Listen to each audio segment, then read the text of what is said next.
السلام علیکم جی، ویلکم کرتا ہوں آپ کو مرتضیٰ گارڈن چینل پہ جی۔ آج میں سنیک پلانٹ جو ہے اس کے بارے میں انفارمیشن آپ کو دینے والا ہوں، تو کافی جو ہے نا آپ کو مزید اچھی سمجھ بھی آئے گی سنیک پلانٹ کے بارے میں۔ تو سنی سنائی باتیں اور زیادہ نام نہیں ہے، جو ان کا اوریجنل نام ہے آپ لوگوں کے ساتھ وہی نام شیئر کروں گا۔ یہ جو آپ کو سنیک پلانٹ نظر آ رہا ہے، سب سے پہلے آپ کو ان کا نام میں شیئر کر دوں، ان کا تعارف کروا دوں نرماتی کا۔ یہ والا جو آپ کو نظر آ رہا ہے سنیک پلانٹ، یہ نر ہے، ٹھیک ہے۔ اس کے ساتھ جو یہ والا ہے یہ مادی ہے، ٹھیک ہو گیا۔ اب میں آپ کو اس کے اندر بتانے والا ہوں کہ آپ نے ہمیشہ یاد رکھیں، غفلت نہیں کرنی، بالکل یہ اوریجنل بات ہے، کوئی تسلیم کرے یا نہ کرے۔ لیکن میں نے جو سرچ کی ہے، میں نے جو اس کے اندر نوٹ کیا ہے، یہ مقدر نصیب والا پلانٹ بالکل حقیقت ہے، لیکن آپ لوگوں کا یقین کرنے میں ڈاؤٹ رہتا ہے۔ آپ کو آپ یقین کیا کریں، کوئی بھی کام ہے اگر آپ یقین رکھیں گے تو کام انشاءاللہ ضرور ہوتا ہے۔ یقین کے ساتھ اس کی کیئر کریں، اس کی حفاظت کریں۔ جس کے پاس بھی ہے یہ ورائٹی اور اس کی نسل کی پہچان یہی ہوتی ہے۔ آپ کو پتہ ہے پلانٹ رکھتا ہوں کوالٹی دار اچھے پلانٹ رکھتا ہوں، جو جن کی نسل ہوتی ہے، یہ آپ کو سڑک پر بھی لگا مل جائے گا۔ ہر چیز کے اندر فرق ہوتا ہے اصل اور نقل کا، لیکن یہ سنیک پلانٹ جو میرے پاس ہے یہ اوریجنل ہے۔ اس کے اندر اگر فرض کریں میں کسی کو ڈلیوری کے لیے بھی دیتا ہوں تو اس کے اندر 10-12 پلانٹ ہیں۔ تو اس کے علاوہ اس کو میں جو ہے نا اگر کوئی اس طریقے کا چاہتا ہے تو اس طریقے کا ان کو ڈلیوری دے دیتا ہوں۔ اگر کوئی کہے جی ایک پیس ہی لگا ہو چھوٹے 7 انچ گملے کے اندر، تو وہ بھی میں دے دیتا ہوں۔ تو آپ کو بتا دوں سنیک پلانٹ کی سب سے پہلے خوبی یہ بتاؤں گا کہ یہ مقدر نصیب والا تو یہ ہے ہی۔ اس کے علاوہ اس کو آپ نے اگر اس کو انڈور پر رکھنا ہے تو یہ آپ اس کو گھر کے اندر رکھیں، کھڑکی کے پاس رکھیں، جس جگہ سے اس کو ٹمپریچر تھوڑی سی سورج کی اس کو لائٹ پڑے، ٹمپریچر کے ساتھ اس کا تعلق ہے، یہ خوبصورتی لے کے آتا ہے، لائٹ کلر آتا ہے۔ اس کے علاوہ اس کی شینک جو اس کی شوائیں ہوتی ہیں، شواؤں کے ذریعے جو ہے وہ مقدر نصیب کی ایک بات جس طریقے پھیل جاتی ہے اس طریقے۔ پھر آپ نے اس کی پوری کیئر کریں، 15 دن مہینے میں 2 دفعہ اس کی گڈائی کریں، ڈی کمپوسٹ گوبر کھاد اس کو ڈالیں۔ اس کے ساتھ ساتھ 2 سے 3 دن کے بعد اس کی ڈسٹنگ کرنا ضروری ہے۔ نارمل اور کولا سا کپڑا آپ کے پاس ہونا چاہیے۔ کچھ لوگ جو ہیں اس کے اوپر مٹی اور گٹا جس طریقے اس کے اوپر جمع ہوتا ہے تو یہ برا سا بھی لگ رہا ہوتا ہے، تو یہ پلانٹ اس طریقے ہونے نہیں چاہیے، ان کی پوری خدمت ہونی چاہیے، کیونکہ ان کے اندر بھی جان ہوتی ہے، یہ آرٹیفیشل چیز نہیں ہے۔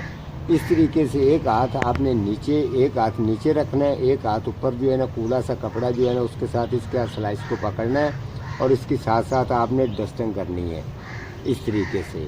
اور آپ کو بتا دوں واٹرنگ سنیک پلانٹ کو آپ نے جب بھی کرنی ہو تو یہ ذہن میں رکھیں، آپ نے واٹرنگ اس کو کبھی بھی اوپر سے نہیں کرنی۔ پلانٹ کو ہمیشہ آپ نے خاص طور پر پلانٹوں کے اندر علیحدہ کیئر ہے، علیحدہ ان کے اندر خوبیاں ہوتی ہیں۔ واٹرنگ آپ نے اس کی زمین میں ہی کرنی ہے یہاں۔ اس کے بعد جب آپ سنیک پلانٹ کو لگاتے ہیں تو کوشش آپ نے یہی کرنی ہے کہ یہ والا جو اس کا ایریا ہے یہ مٹی کے اندر، کچھ لوگ اس کو مٹی کے اندر گھسا کے نیچے لگا دیتے ہیں۔ یہ والا جو ایریا ہے، اس ایریے کے اوپر جب مٹی آتی ہے اور واٹرنگ ہوتی ہے تو یہ پھر گلتا رہتا ہے، اس کی گروتھ بھی رکتی ہے، گروتھ رکنے کے ساتھ ساتھ اس کی شائنر خوبصورتی بھی بالکل ڈلے ہو جاتی ہے۔ یہ آپ نے کام نہیں کرنا۔ آپ نے جب بھی اس کو سنیک پلانٹ کو لگانا ہے تھوڑا سا اس کو 1 یا 1.5 انچ آپ نے اس کو تھوڑا سا اوپر رکھ کے لگانا ہے، تاکہ جو اس کا جو اندر والی سائڈ ہے، یہ والا ایریا جو اس کا ہوتا ہے، اس کے اندر واٹرنگ سٹور نہ ہو۔ اگر فرض کریں یہ پلانٹ باہر پڑا ہے، بارش ہو گئی ہے، جب اس کے اندر واٹرنگ کھڑی ہو جائے گی، کچھ دن کے بعد وہ جراثیم پیدا ہو کے تو یہ اس کے پتے گلیں گے، گلنے کے بعد یہ جو جتنا بھی پودا ہوگا یہ گل کے بالکل نیچے گر جائے گا اور ختم ہو جائے گا۔ اوپر سے واٹرنگ نہ کیا کریں، نیچے سے واٹرنگ کریں اور اس کی ڈسٹنگ کریں جس طریقے میں نے آپ کو بتا دیا ہے۔ مہینے میں 2 دفعہ آپ اس کی گڈائی کریں.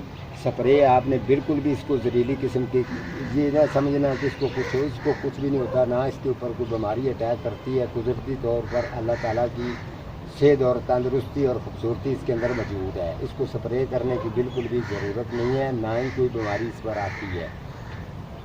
اس کا کام یہی ہے، آپ خوبصورت پوٹ لے کے آئیں، اس پوٹ کے اندر اس کو گرو کریں. اور جس بھی پوٹ میں کم سے کم بھی اگر آپ نے اس کو بچپن عمر میں ہے، اس کو تھوڑا سا بڑا کرنا چاہتے ہیں، گروتھ کو بڑھانا چاہتے ہیں، تو پھر عارضی طور پر آپ اس کو 7 انچ گملے کے اندر لگا سکتے ہیں.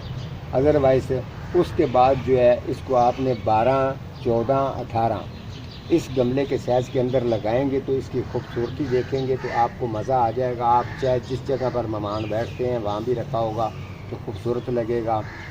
یہ مادی بھی اور یہ نر بھی دونوں رکھیں تاکہ آپ کو اپنے پلانٹوں کا پتہ چلے کہ آپ گارڈین جتنا بھی آپ نے گارڈین کے اندر یا گھر کے اندر آپ نے خوبصورتی بنانی ہے تو اس طریقے پلانٹوں کی اچھی کیئر کریں تاکہ آنے والے ٹائم میں بھی اگر کوئی دیکھے کہ اس کی طبیعت خوش ہو جائے اور اس کے ساتھ ساتھ آپ ثواب بھی حاصل کریں. کیونکہ یہ پلانٹ جو ہیں آپ کے لیے دعا کرتے ہیں. اگر آپ ان کی کیئر کرتے ہیں تو یہ مت سوچا کریں کہ شاید ہو سکتا ہے کچھ لوگ کہتے ہیں اس کو سنبھالنے کا ہمیں کیا فائدہ ہے.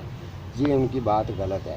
ان کی کیئر کریں گے، یہ اس بندے کے لیے یا عورت ہے، خاتون ہے، ان کے لیے بھی یہ دعا کرتے ہیں اور ان پلانٹوں کی دعائیں بھی ان کے ساتھ ہوتی ہیں. وہ جہاں پر بھی جائیں، جس جگہ پر جن لوگوں نے یہ پلانٹوں کے ساتھ پیار کیا یا شوق کیا ہے تو بہت بہت ان کا شکریہ. اللہ کی رحمت ہے انشاءاللہ تعالیٰ یہ پلانٹ بھی ان کے لیے دعا کریں گے. ان کی کیئر اسی طریقے کریں جس طریقے ہماری کیئر ہمارے ماں باپ نے کی ہے. ٹھیک ہے جی، آج کا میرا پروگرام اتنا ہی ہے. تو ملتا ہوں کسی اگلے پروگرام کے ساتھ. تب تک اللہ نگہبان.